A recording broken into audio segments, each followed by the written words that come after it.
Hi, my name is Chris Warfick and this is the Warfick Anxiety Podcast, helping you reduce anxiety and live better every day. I'm really excited that you can join me and together we can learn to enjoy life more.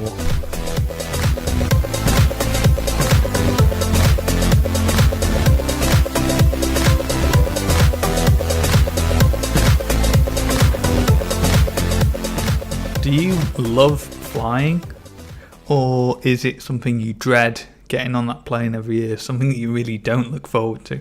Well, if you're in the latter camp, then this episode is for you, because today we're going to be looking at 5 things you can do to conquer your fear of flying.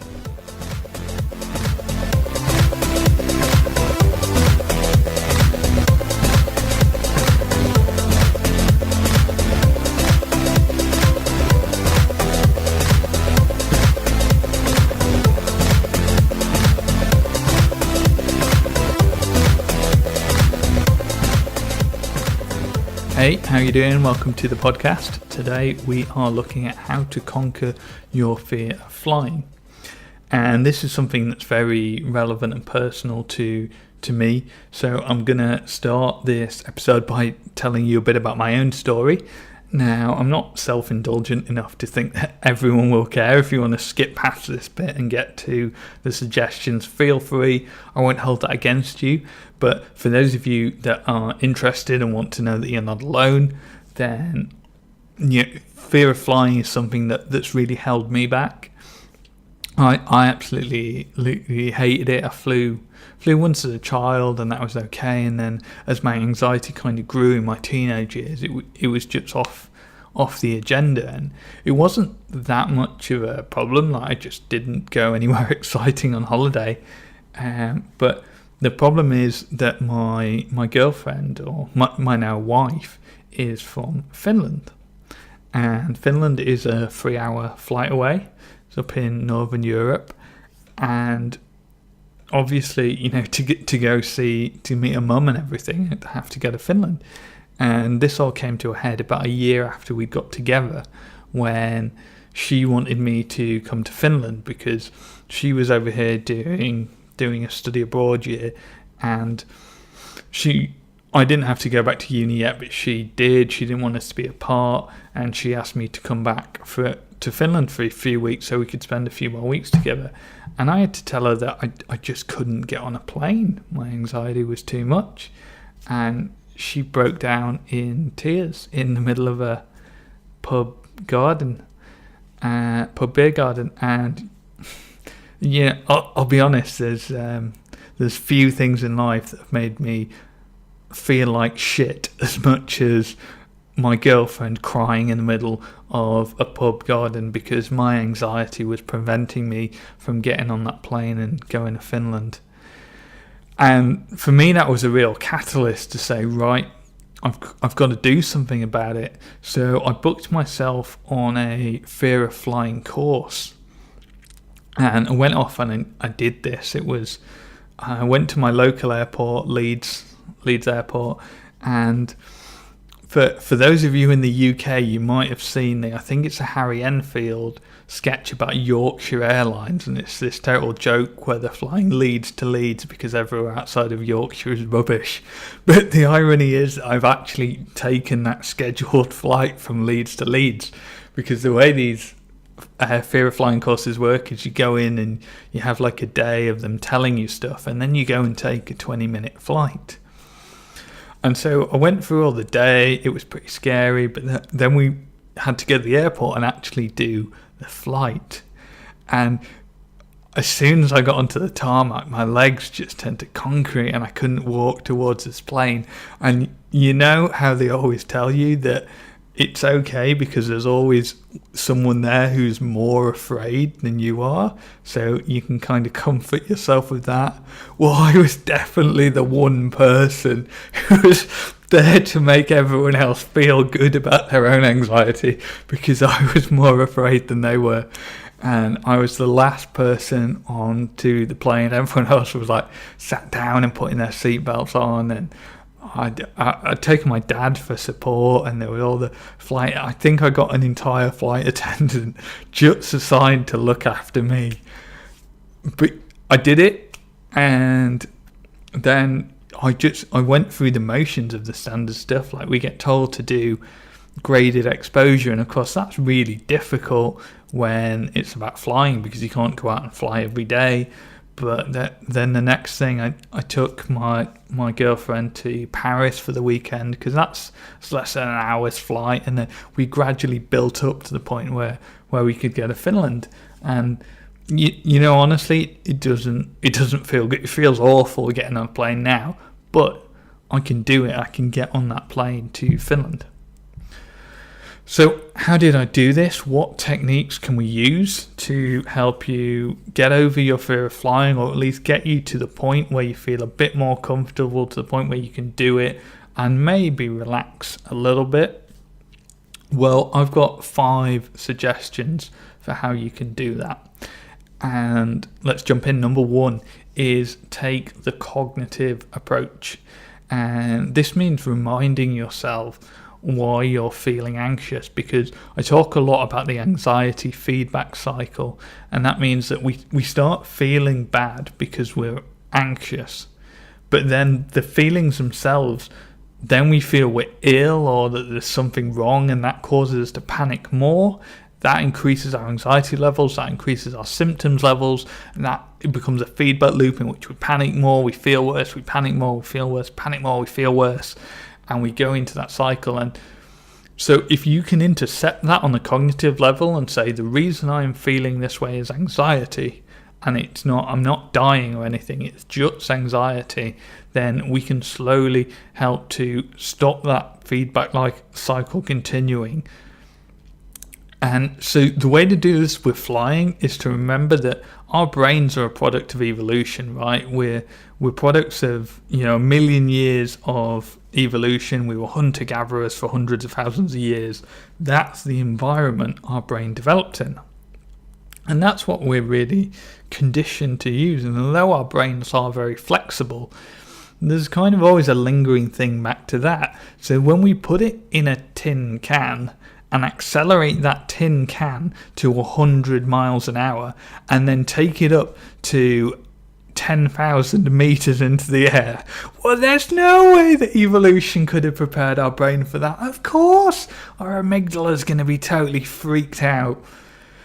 So when you're on that runway, when you're taxiing, when you're flying up into the air and thinking, oh, I feel awful, it's important to remind yourself that the reason you feel awful is because evolution could never have prepared you for what you are doing now.